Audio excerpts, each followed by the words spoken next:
this bill to the House. Kia ora mai tātou. Mr. Speaker. Marama Davidson.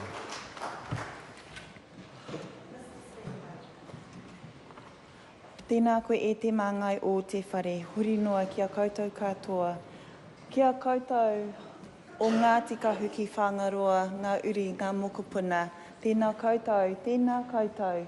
Pai te kite ia koutou katoa i tēnei whare pāremata, nau mai, whakatau mai, kia ora. Nei rā te mokopuna o te taitokirau, o ngā puhi o te raroa, no reira, tēnā koutou o kukaihana. Kia ora koutou katoa. He mihi anō kia ia te minita ko te ururoa Flevo i tōna whakatau mai, i tōna whakaminenga mai. Kia ora. Mr. Speaker, I rise not so much, certainly as an honour, to be able to speak on the third reading of the Ngatikahu ki Whangaroa bill. It's not so much a pleasure, I think, as it is a question for all of us in this House and for Crown to consider what is our role as representatives in this House of Representatives for iwi like Ngatikahu ki Whangaroa, for the future of treaty settlements, for the role of the Crown and how we can do better in dealing with the historical raruraru Crown has created, the wedging that its process has created for our whānau and hapū and iwi. And the question, I think, that has to be acknowledged is how we can rectify the historical injustice that has today created so much of the raruraru. When we feel love for everybody who is feeling both the mamae and the celebration of today. And when we here, as Māori members of Parliament, stand and are feeling both the celebration and the acknowledgement of the years and years of hard mahi that has been done by our people, the people who have to bear the brunt and the burden and the future celebrations for all the work that has done.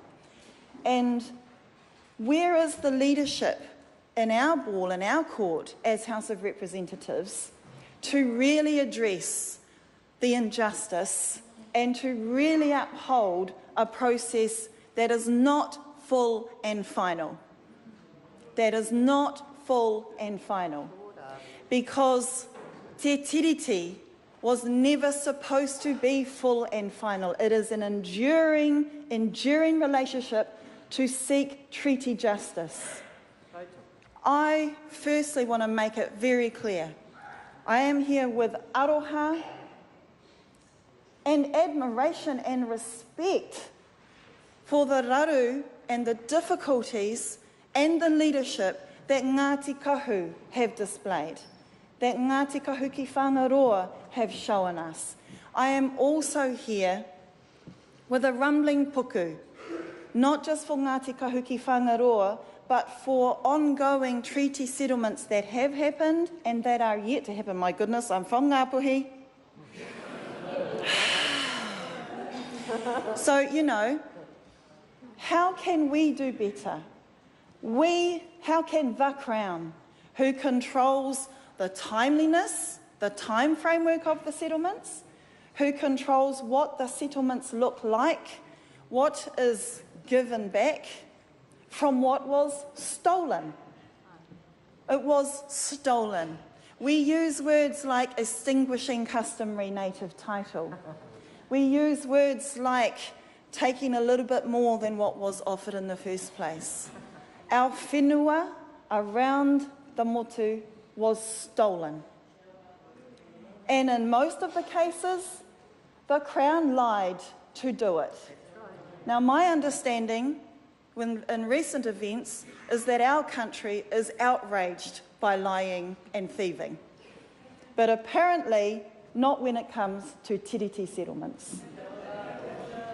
So, Ngatikahu ki Whangaroa and all of the hapū and iwi that have had to be a part of this process, I salute you all.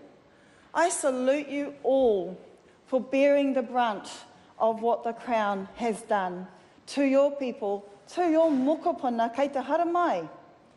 Today is not at all the end of anything. It is the start of hard roads. And we wish you all the kaha, all the kaha.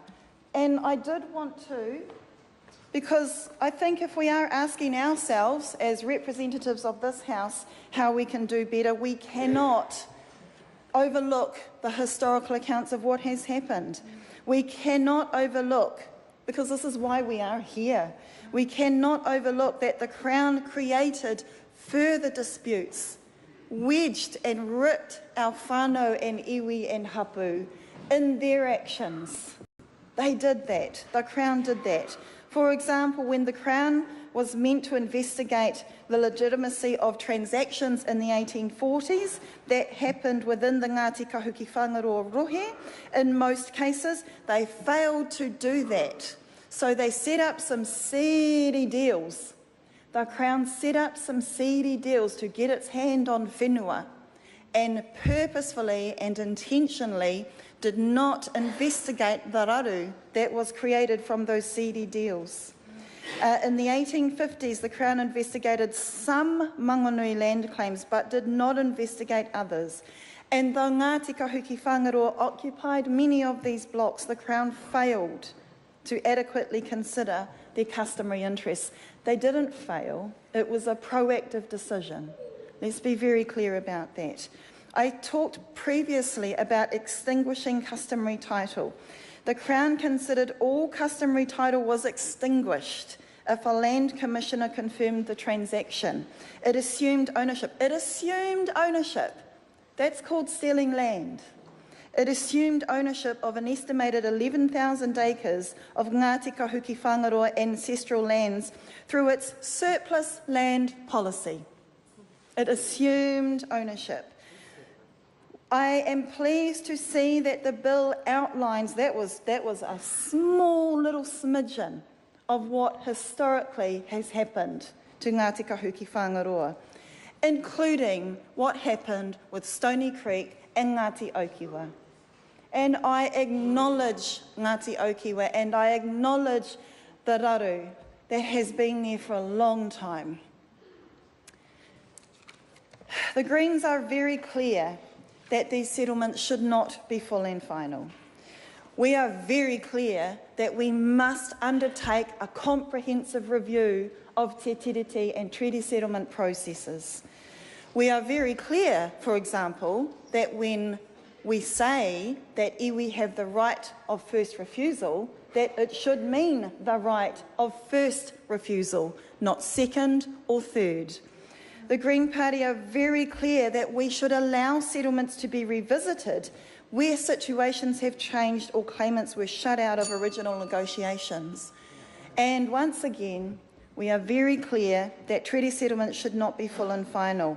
We are also concerned, and this I think goes to the heart of this particular settlement, we are concerned that claims be settled with the definition term large natural groupings.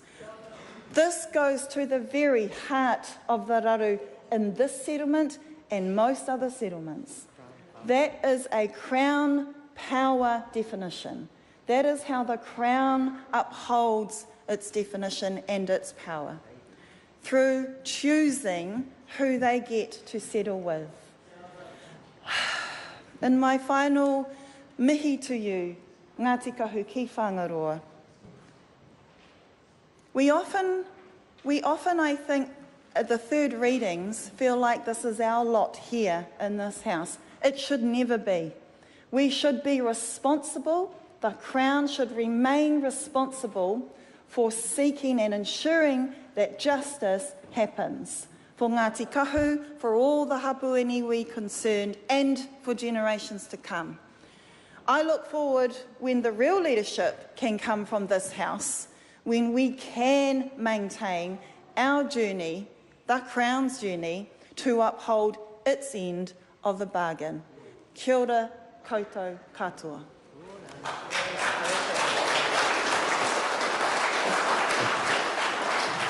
Mr. Speaker. Peter Paroni. Tēnā koe, Mr. Speaker, tēnā hoki tātou te whare. Mea tūtahi